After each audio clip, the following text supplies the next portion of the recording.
بسم اللہ الرحمن الرحیم۔ سامعین محترم، کچھ اہم مسائل جو ہیں آپ کی گوش گزار کرنے ہیں۔ یاد رکھیں کہ جون سا شخص معذور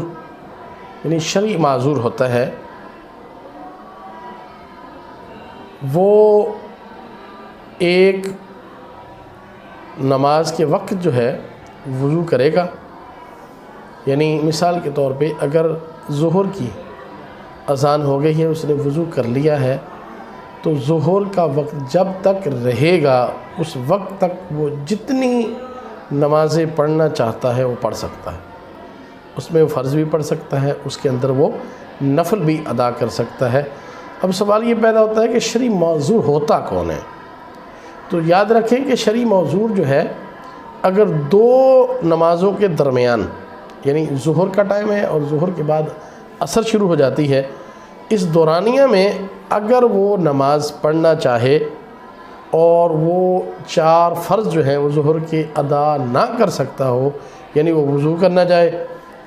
تو وضو ٹوٹ جائے، اور اسی طریقے سے جو ہے وہ نماز پڑھنے لگے تو پھر اس کا وضو ٹوٹ جائے، تو ایسا شخص جو ہے اور وہ کوشش کرتا رہے یہاں تک کہ عصر کا ٹائم ہو جائے اور وہ بندہ جو ہے وہ فرض نماز جو ہے وہ نہیں پڑھ سکتا، تو ایسا شخص جو ہے اس کو شرعی معذور کہا جاتا ہے۔ وہ بے شک